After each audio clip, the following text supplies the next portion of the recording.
Pax et bonum.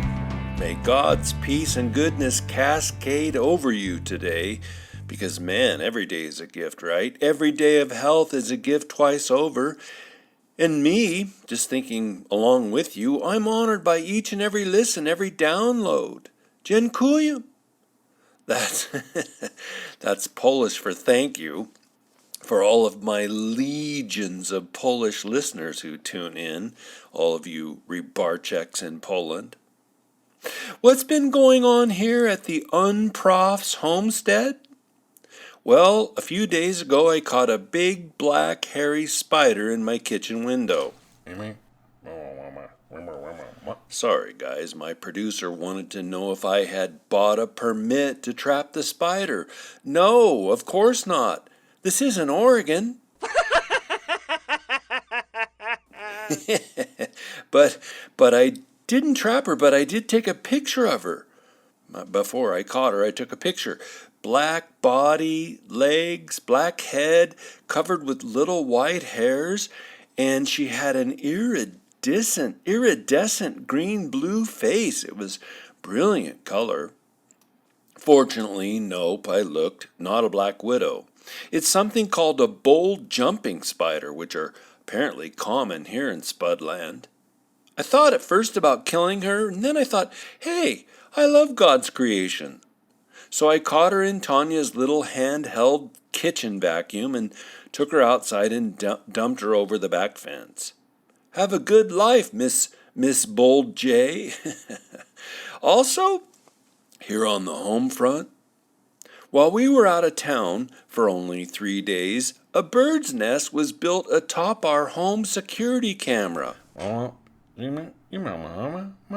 Sorry, my listener. The producer wanted to know why I have security cameras. Well, duh.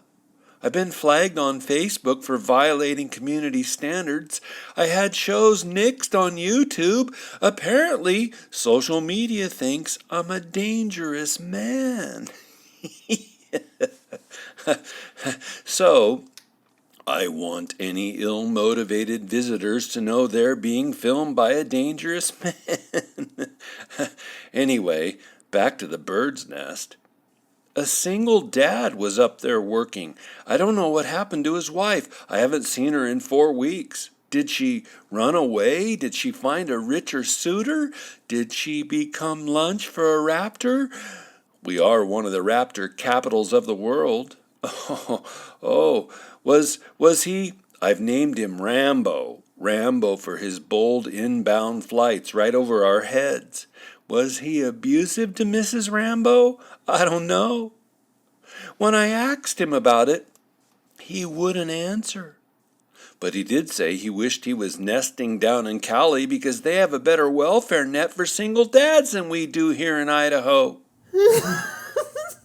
I said, yeah, that is one big difference between Spudland and the Golden State for sure.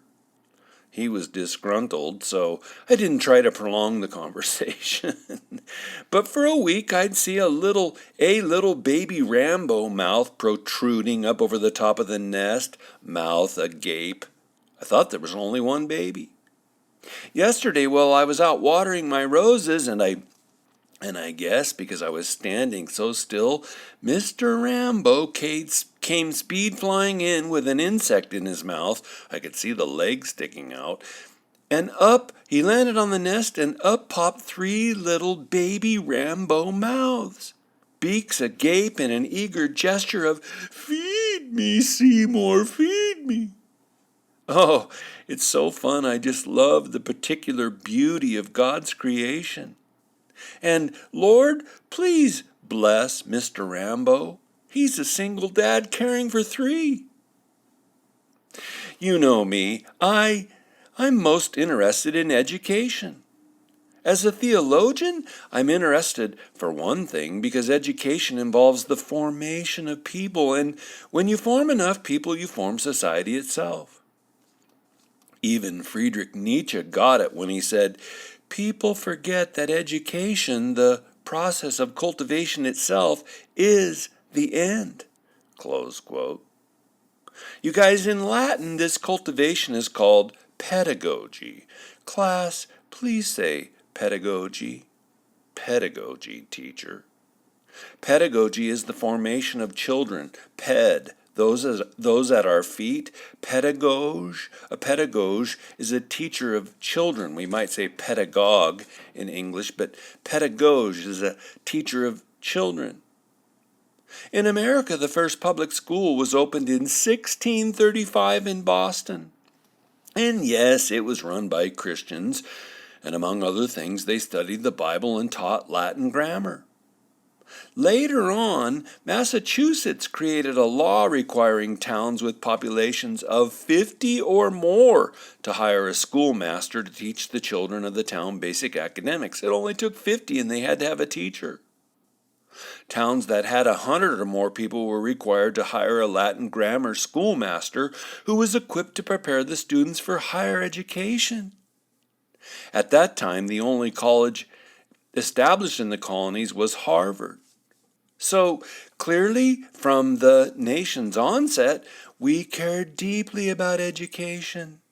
I mean, I don't need to tell you that our founders believed only a moral and educated citizenry could make a democracy work. If you have an immoral citizenry, democracy collapses. Sorry, just look at the supermajority in the California state legislature. The homeless down there receive more benefits than tax-paying blue-collar workers. Or, if you have a stupid citizenry, the founders knew democracy will collapse. And, sorry, look at California. Water in fire hydrants? We don't need no stinking water in our fire hydrants. But again, early on, American education involved the Bible and Latin, right? Because both of those together went to, among other things, an older understanding of the transmission of wisdom. It was about cultivating students in the ability to think and follow wisdom and process wisdom. Oh, wisdom, right? I mean, one can be highly educated and be functionally stupid. Yeesh. In fact, more and more sociological studies are showing that the more higher education one has, the more likely one is variously to be a nihilist, progressive, a hater of true science, a denier of information patterns that are woven into physics and the natural world. The more higher education one has, you're more likely to be someone who denies that morality is woven into the fabric of every single delicate element of human existence. So sorry, sad, sorry, not sorry.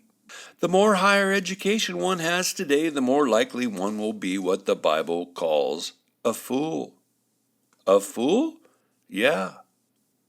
And what the Bible means by that is A, someone who denies the existence and lordship of God, or B, someone who denies the acts of God in history, or C, someone who denies that morality matters. All of those are woven through Proverbs alone. And not surprising, when one's worldview denies all of those things, one only lives for one's own desires. It's a rather selfish approach to life. But to bring this full circle, we have a public education system today that positively means to pedagogue, shape, sculpt fools. We're not witnessing the failure of public education. No, we are witnessing its success. The very thing, every September, the very thing it determines to churn out, it churns out. Indoctrinated fools. But the foolishness of all that, it is, for the first time in my life, being challenged, and challenged at the highest levels. And the Trump administration logic goes like this. Hey, you want federal funds? You don't get to use them. You don't get to use taxpayer dollars to take apart the system, the very culture that produces such wealth and largesse. You want federal funds? Then you have to play by the rules that support rather than denigrate the decency of the public square. Taxpayer money won't be used to point a philosophical, cultural gun at taxpayers. So earlier I mentioned Harvard. With an estimated $53.2 billion endowment, Harvard's bankrolls are greater than those of 120 countries on the planet. There's only 195 nations on the planet. Incidentally, Yale is number 2 with 42 billion, Stanford is number 3 with 38 billion. Well, knowing that Harvard is pointing a gun at taxpayers and the very culture that sustains it, President Trump is now threatening to cut off billions of dollars that Harvard both receives from and is contracted with the federal government. What are the administration's reasons? Well, there's a few. First, Harvard is refusing to comply with the administration's request for the visa information on foreign students at their campus. And that's related to number 2, a federal crackdown on not only anti-Semitism but pro-Hamas, which means, sorry, but it's true, it just means pro-terrorist death to America rallies. It also means even on-campus violence and rolling threats of violence committed against Jews in the name of Hamas. And that, as it turns out, is philosophically related to number 3, the ending of DEI based on hiring and promotion policies at the school.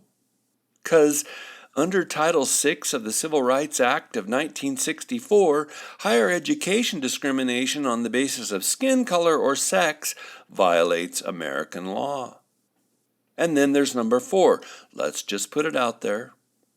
Going after Harvard is a way to signal to all the schools in the nation that the White House administration, and with them Homeland Security, is serious indeed about the now required changes. Now, look at me. I do not care how big a school's endowment is, and there shouldn't be any laws or limitations to that end. And by the way, Harvard principally increases their endowment annually through investments. Their stated goal is to gain 8% per year. Last year, things were down and they only made 3%. I don't care how big their endowment is. But I do care if a school is serving the general interests of civilization or not. On first blush, you guys, I'll tell you, I'm quite uncomfortable with the government mandating what schools should teach or what their undergirding philosophy is. I'm a First Amendment guy through and through. But for all that, I do bask in no small element of Schadenfreude that Harvard and the broader university system at large is experiencing something of a pants pull right now by the Trump administration. And actually, these schools are, for the first time, facing the kind of constant and excruciating fiscal pressure to adapt and even secularize that Christian schools have suffered and mostly capitulated to for the last 60 years. So it's really something to see secular schools, the leaders of secularism, now have to capitulate to other government standards, right? It gives me no small amount of Schadenfreude. So, indeed, Harvard's legacy, their status is, indeed, being threatened by the efforts of one Donaldus J. Oranges. They know, and hate, that Trump's an influencer. When he does things, cultural change tends to follow in his wake, even if it's not related to his presidency, right? But right now, the winds of culture are blowing hard at his back. His spoken words and the policy that go with them bring public pressure, public opinion to rain down on schools in order to be held accountable. As I talk to you guys, House Republicans advanced Trump's One Big Beautiful Bill Act last week, which ramps up taxes on endowments from 1.4% to as high as 21%, which could mean an estimated $850 million in additional taxes a year for Harvard. That, according to the New York Post. $850 million? That's how you say significant. Folks, as I've said on my show, even in recent episodes, universities today are not impacted at all by reasoning, history, logic, hard data, or other arguments. They openly suppress all of that. But they are red dot, laser painted, targeting system aware that they're impacted by money. And Trump is hitting them where they think it hurts, in the old wallet. Money. Honestly, Harvard could, I suppose, ignore the federal government's efforts to rein them in and just live off their epic endowment for years on end. They could just bring in American-only students for the next 3 years, because this year, 6,800 of their students are international students, which is about 25% of the student body. Oh, and just so you know, by the way, in all of this, I'm not giving Israel a pass for any human rights violations. I'm just focusing in my thinking today on Harvard and higher education. So, yeah, Harvard could just wait things out until Trump is gone, even eating that annual $850 million tax bill. They could just wait until a new progressive president comes along, someone who undoubtedly will be elected in our lifetimes. They could just wait things out, but they're not. They're terrified of what Trump's doing to them. Again, think status, money, status, money. They loathe that Trump is shining a spotlight on their Louvre du jour, their work of the day, their standard stated policy of anti-Americanism, anti-rationalism, anti-civilizationalism, and even anti-truthism. They hate that the public eye is now staring at them. They're burning through their street cred like a Cowboys fan hollering from a parade float about how they're going to win the Super Bowl this year.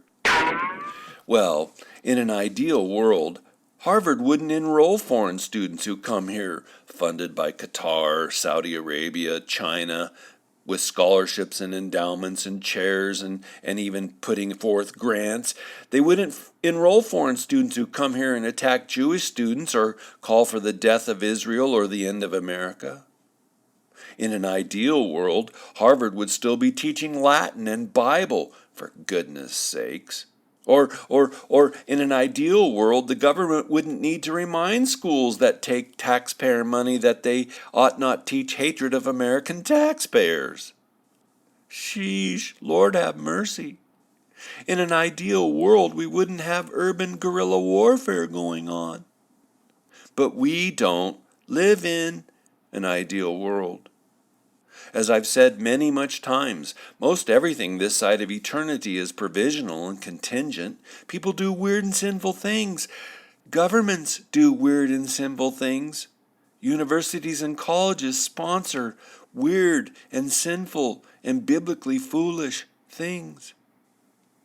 And, because this is a thinking person's show, how do I ethically frame all this? Me? I believe you should be able to say aloud in public that you hate whites, hate browns, hate red people, hate blacks. I think you should be free to say you hate other nations. I think hate laws are obscene. Oh, Gersh. The very people who in their secular nihilistic classes teach that we cannot legislate morality, they're the same folks who support and promote hate laws. Hate laws. Laws about what one can think or even feel. It is just straight totalitarian. No, me, I believe you should be able legally to say you hate your mayor, hate your congresswoman, hate your president.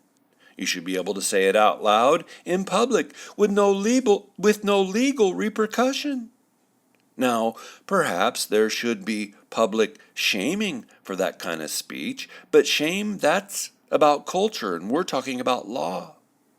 No, you should be able to make fun of all those people, all of that legal. What I say you can't legally say is, I'll support the machine gun shooting massacre of whites, browns, reds, or blacks.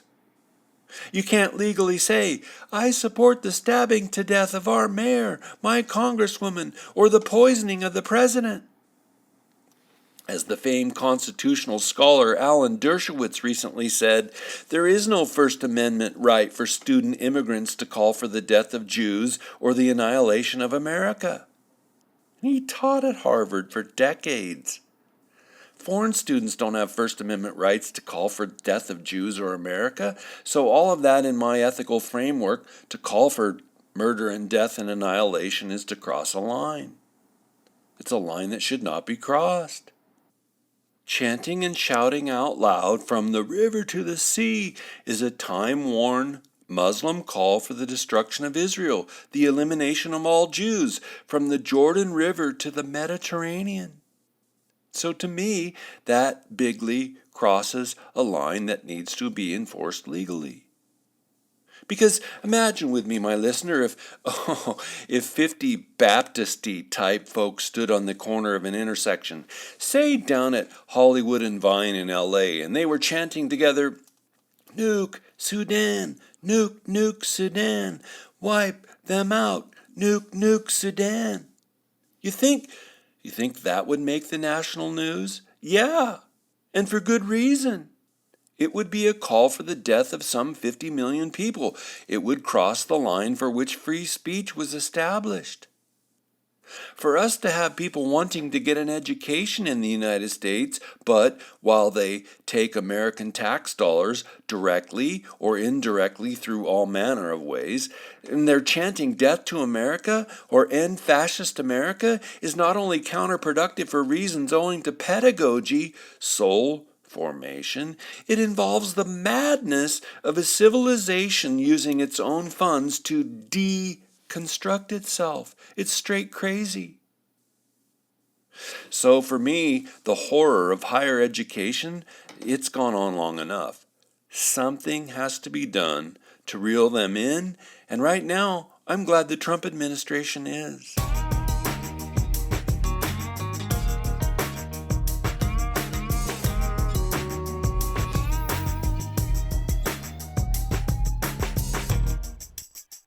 Me? I have the most amazing listener patron supporters. Some of them have faithfully given for the show for over 7 years. So, well, I'd love to have you, my listener, my episode number 419 listener on the Un-Team.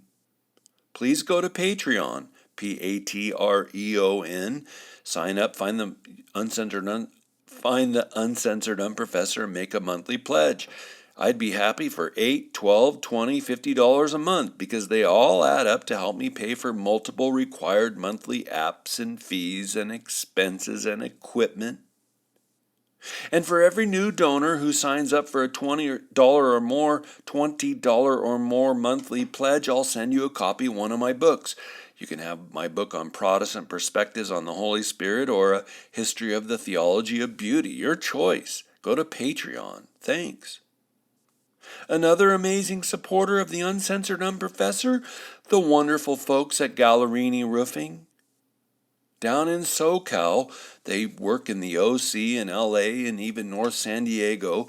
They do residential and commercial roofing jobs. They're bonded, licensed, insured. They have decades worth of experience. Gallerini knows how to do the job with excellence and professionalism. Call them at 714-244-6567 and get the job done right. 714-244-6567. Gallerini Roofing, a proud sponsor of the Uncensored Unprofessor. What happened during the Fifth Crusade? I'll note that momentarily. I just want to say that since we covered the Fourth Crusade with the sack of Constantinople last week with the Doge of Venice, Enrico Dandolo, he was made by the new emperor into the Despot of Constantinople. What a title, right? He was called the Despot of Constantinople. And I didn't know this, but he had actually been there twice as a young man on different ambassadorial trips. Yes, I just made that word up. Well, I found it interesting that the Doge Dandolo died at the ripe old age of 98 in Constantinople in the year 1205. So he was only the despot of Constantinople for a year or so. And they took his body and encrypted him in the vestibule of Hagia Sophia Cathedral, the great cathedral there in Constantinople, and he lay there for 448 years. Then, in 1453, when the Turks conquered Constantinople, his body was taken out of the tomb and thrown into the sea. I wonder, did he finally learn his lesson from the Muslims? Anyway, I found all of that interesting about him, so I thought I'd pass it along. Okay, the Fifth Crusade. Again, the Venetians and Crusaders conquered Constantinople in 1204, and then, to my surprise anyway, Pope Innocent called for yet another crusade to deliver Jerusalem from Saladin's heirs in the year 1213. And the Pope preached that crusade for over 2 years and then died suddenly in 1216. In his stead, the new Pope, Honorius III, continued the call for the Fifth Crusade. Answering that call were the royals Duke Leopold VI of Austria and King Andrew II of Hungary. And their plan, just as we saw with the Fourth Crusade, was to conquer the Muslims in Egypt first and then head up to Jerusalem. The leaders agreed, there was just no point in trying to take back Jerusalem when the Muslim Empire in Egypt was so dominant. Jerusalem couldn't be held, the Crusaders knew, if the Muslims in Egypt were so powerful and pivotally located. So once again, as we saw with the Fourth Crusade, neither the emperor nor any other leading king answered the call to crusade.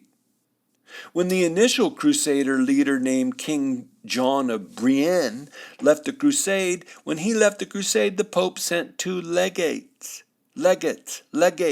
Cardinal Robert from England and Cardinal Pelagius from Portugal. Proving that the Crusaders again could hardly catch a break, Cardinal Robert died soon after he arrived to meet the army. So that left Pelagius. Man, and if you know theological history at all, you know that I find it both surprising and odd that there was anyone still named Pelagius, let alone an ecclesiarch, a church official. That's so weird to me. But all of that to say, under the leadership of Cardinal Pelagius, the crusade went forward. And Pelagius, he was just the wrong guy to lead. He was known to be hard-hearted. He was intolerably severe with all men. He was ostentatious, insolent, holding himself out as invested with all the prerogatives of the papacy. And, not only, he was bedecked from head to foot in red, even to the saddlecloth and bridles of his horse. A pretty full of himself kind of guy. And again, because of Cardinal Robert's death, and because Pelagius held the purse strings, held the money from the papacy that funded the crusade, Pelagius held command of the army. You guys remember the movie Princess Bride? Ah, Ed, you're just stalling now. You'd like to think that, wouldn't you? In the earlier stages of the movie, during the battle of wits with young Westley, the character Vizzini, he of speech impediment, says, "You fell victim to one of the classic blunders. The most famous is never get involved in a land war in Asia." Well, my listener, another famous rule is never go to war with a cardinal as your military leader. Why? Well, we're going to learn. With an initial army of 30,000 troops, Pelagius determined to attack the city of Damietta in Egypt in May of 1218. Now Damietta was guarded by triple layers of walls and a harbor that was itself protected by a giant chain. The city had 60,000 people living inside. And they were attacking Damietta because it was on a direct path to Cairo, the headquarters for the Caliph. For some 18 months, how long? 18 months, Pelagius and the Crusaders attacked Damietta. First, they cut off the Muslim supply chain by using a naval fleet to blockade water access to the city. But for all their efforts, the Crusaders could not get their fleet adjacent the city. The giant chain that protected the harbor was insurmountable, and the tower that protected the chain had 300 Muslim men who, inside a tower, were supremely difficult to overwhelm. More problematic still was that over these 18 months, Crusaders came and went from Europe at their leisure. Why? Why'd this happen? Well, it was a different kind of military endeavor than had been the earlier 4 Crusades. The prior ones were led by kings and counts, men who, to some extent, were skilled at military conflict. This crusade was sponsored and paid for by the Pope. And even though the Crusaders, initially, had superior numbers of troops and armaments, that their army was so fluid, again coming and going to and from European homelands, troops changing out so often, all of that handicapped their efforts greatly. The Muslim Caliph of Egypt, Al-Kamil, he was actually Saladin's nephew, Al-Kamil or Al-Kamil, he offered a truce to the Crusaders. He was willing to give back not only the true cross relic that his uncle Saladin had captured at the Battle of Hattin, he also offered the city of Jerusalem to the Crusaders if they'd call off the siege of Damietta. It was an offer of an 8-year peace treaty. Really, historians say it was a stunning offer. But Caliph Al-Kamil would not include all the other significant and well-positioned castles in the area of the River Jordan. So the Knights Hospitallers and Templars told Pelagius not to accept the offer. Without those Transjordan castles, the Crusaders would not be able to hold the Muslims at bay from the Holy Land. And besides, arrogant Pelagius earnestly believed the Crusaders were in a position of strength and would eventually emerge victorious. Then, in the summer of 1219, something unusual happened. 12 friars from Italy came into the Crusader camp. It was none other than Francis of Assisi and his religious brothers. From there, Francis, with a brother named Illuminatus, a man who could speak Arabic, the two of them crossed the battle lines, whereupon they were captured by the Muslims and badly beaten. But the Muslims must have sensed something unique about Francis and his confrere, because they didn't kill them. And even more, they took them to see the Sultan, Al-Kamil. Bonaventure, a doctor of the Roman Catholic Church in Paris, wrote this about Francis and Al-Kamil. Quote, "The Sultan asked them by whom and why and in what capacity they had been sent, and how they got there. But Francis replied that they had been sent by God, not men, to show the Caliph and his subjects the way of salvation and proclaim the truth of the gospel message.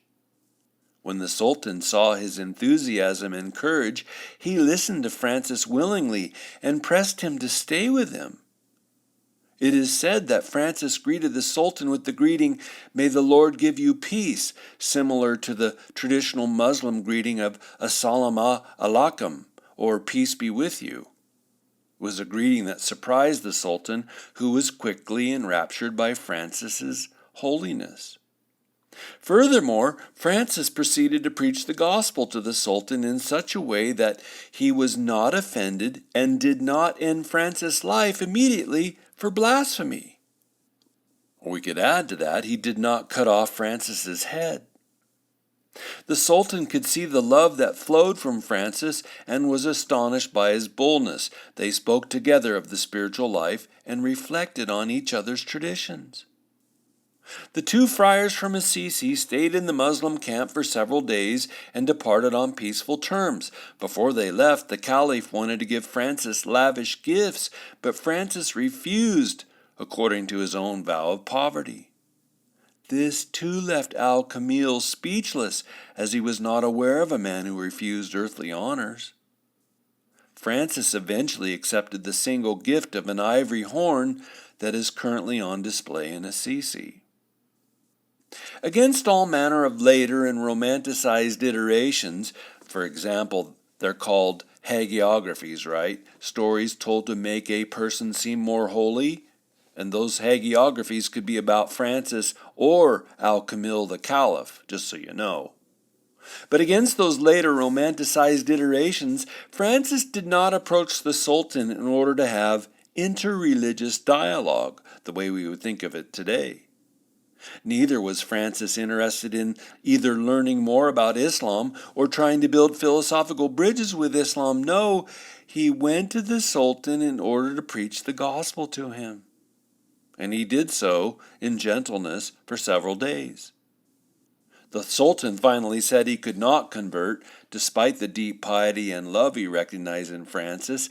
And I just got to pause here from telling you what historians say, and note this, you guys. There's a gifting, there's a presence. It can be a Holy Spirit gifting of not only holy living, but also of something I've talked about on my show many times, Stimmung, attunement to God's Holy Spirit. And I believe in Francis of Assisi, the Muslim Sultan experienced all of that gifting, that presence, that attunement. And historian Rodney Stark writes of this encounter, quote, "The dramatic interaction between the Catholic saint and the Muslim Sultan did not produce the hoped-for fruit of conversion, nor did it end the Fifth Crusade. But it was an episode that illustrated the spiritual purpose of crusading. Crusaders went for the sake of religious faithfulness to Christ," close quote. And we note that because Francis and the Sultan's conversation is a significant event of the Fifth Crusade.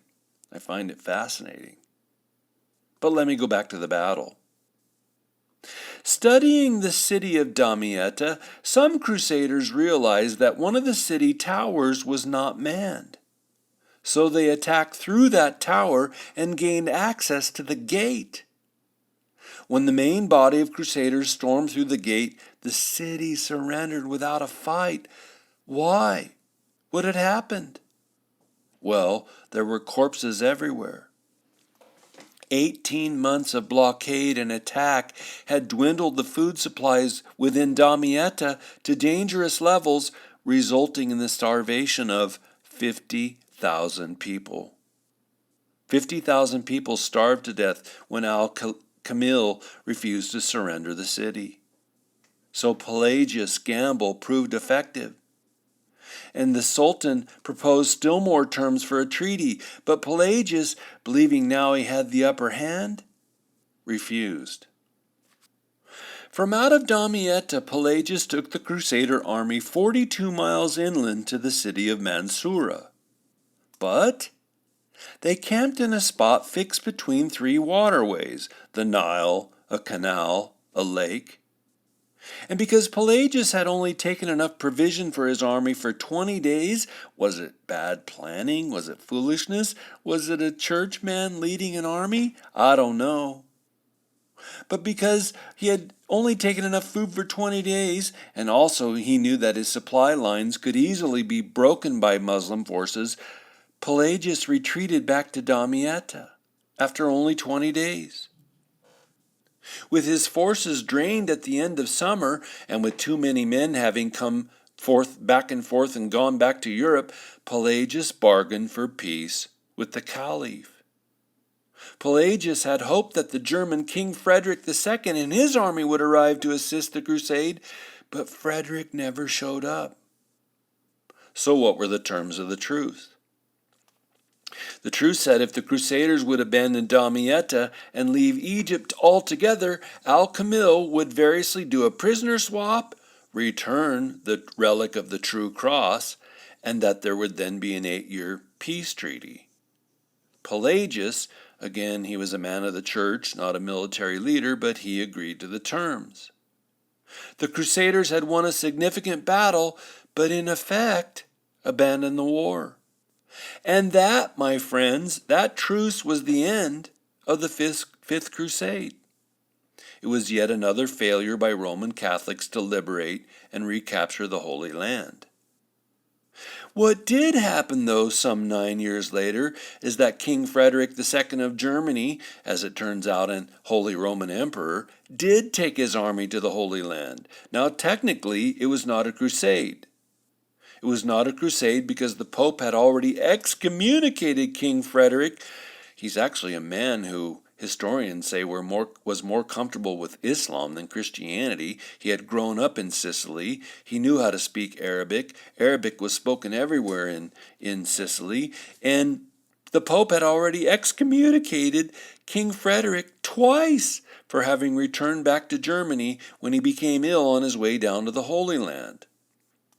He had failed to obey the Pope's orders, which implies that the political situation in Europe then was really complicated. What did eventuate, after Frederick returned once more to the Holy Land with his army, was that the Sultan Al-Kamil and King Frederick negotiated a deal called the Treaty of Jaffa. It was a 10-year deal. They traded prisoners with each other. Frederick, again, not a really committed Christian. History knows him to be the crusader without faith. Frederick agreed not to either fight Al-Kamil or assist other Christian armies who traveled down south to go to war with Al-Kamil. But then, best of all to the west, Frederick became the new king of Jerusalem.